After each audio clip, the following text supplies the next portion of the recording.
जानते तो शिल मसला गोटे बाटिले के सुंदर लगे तरकारी खायापी देखो भाई मैंने साना बुढ़ा आसी साहय करदेला बोली आम टे आलू भी छड़ेवा भी सरीगला अंडा तरकारी कौन रेडी ना कौन अंडा तरकारी रेडी होला टे गरम मसला पइला हाँ खालटा घोरा हबो नले बासना उडी जिवो तो आपन कदम बेसी मुळु काटिबे तो गछ मरजिवो तो आपन टिके छाडी के आपन देखंतु भाई देखंतु हम कोन कहिदिली अंडा मो पय दुईटा धोखा आइला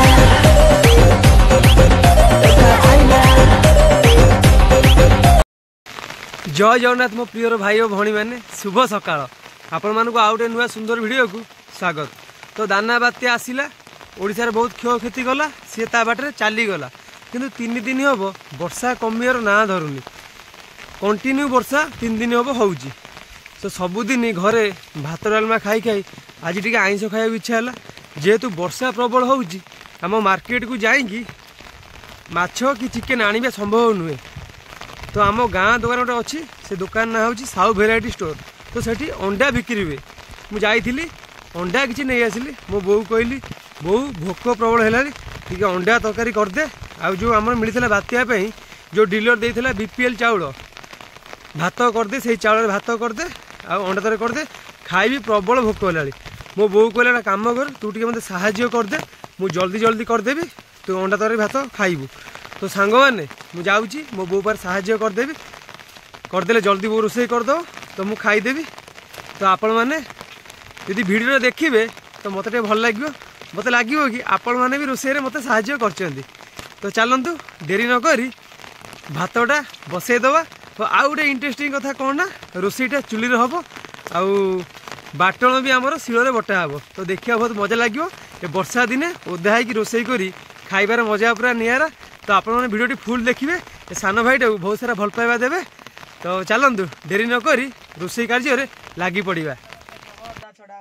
आलू सीझी जाऊँ ना कौन आलू अंडा बसैची तो देखो आलू अंडा सीझी हेले ताको छड़ेबी देखो छड़ौची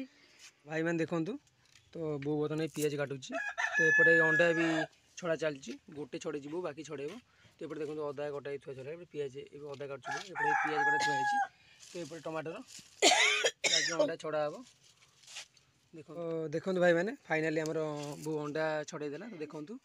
यही तो देखो ये बर्तमान आलू छड़ा हे तो बो मो कड़े आलू भाग तो आलू भी छड़ा हे देखो तो गरम अच्छी तो ठंडा पानी पड़े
ବାଟନା ଅଦା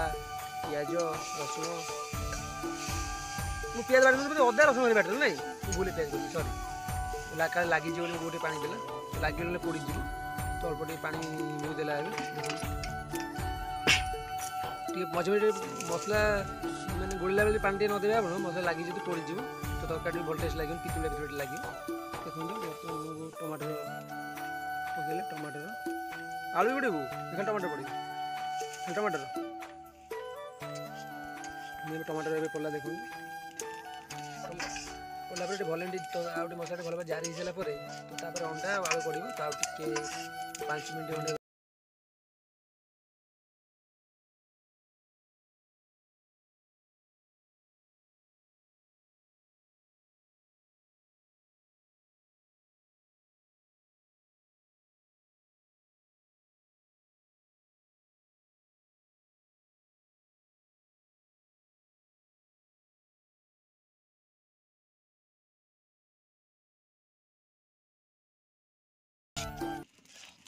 ତରକାରୀ ପାଣି ଦେଉଛି ପାଣି ଦିଆଉ ଦେଖନ୍ତୁ ବର୍ତ୍ତମାନ ତରକାରୀରେ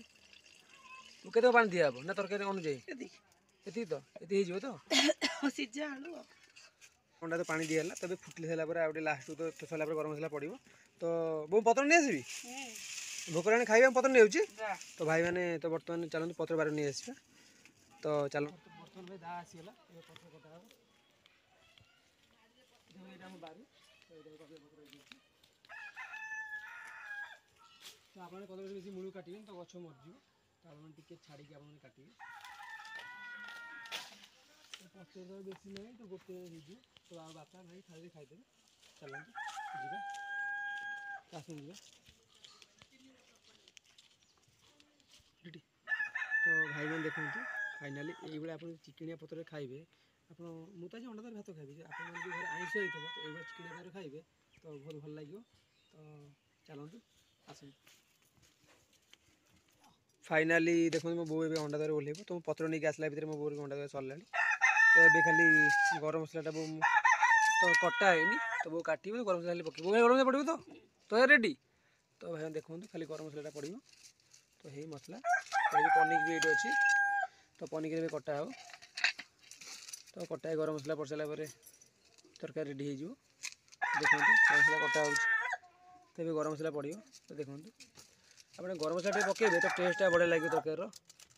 ଦେଖନ୍ତୁ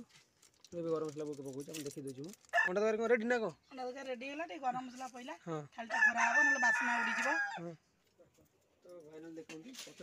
ଚଟ ପଡ଼ିଲା ତ ବସିକି ପତ୍ର ପଡ଼ିଗଲା ତ ବୋଉ ଏବେ ଭାତ ବାଢ଼ୁଛି ତ ଦେଖନ୍ତୁ ଆଉ ବୋଉ ଅଳ୍ପ ଦେ ଅଳ୍ପ ଦେ ଦେଖନ୍ତୁ ଭାତ ପୁରା ଗରମ ଅଛି ତ ଦେଖନ୍ତୁ ତ ଆପଣ ଗୋଟେ କଥା ଜାଣିଥିବେ ତ ଏଇଟା ସମସ୍ତଙ୍କର ଏଇଟା ସମସ୍ତଙ୍କର ଯେଉଁଟା ଭଲ ପାଇବା ତ ଆପଣମାନେ ମାଗିବେ ଘରେ ଯଦି ବୋଉ ଅଳ୍ପ ଦିଅ ସିଏ ଆଉ ଗୋଟେ ଯାହାହେଲେ ଦେବେ ଅଧିକା ଦେବେ ଏଇଟା ଯେଉଁଟା ପୁଅ ପ୍ରତି ବୋଉର ଭଲ ପାଇବା ତ ଆପଣ ଯଦି ରୁଟି ବି ଆପଣ ଗୋଟେ ରୁଟି ମାଗିବେ ତ ନିହାତି ଆମ ଘରେ ବୋଉ ଆଉ ଦୁଇ ପଟ ରୁଟି ଅଧିକା ଦେବେ ଏଇଟା ହେଉଛି ଭଲ ପାଇବା ପିଲାଙ୍କ ପ୍ରତି ମାଙ୍କ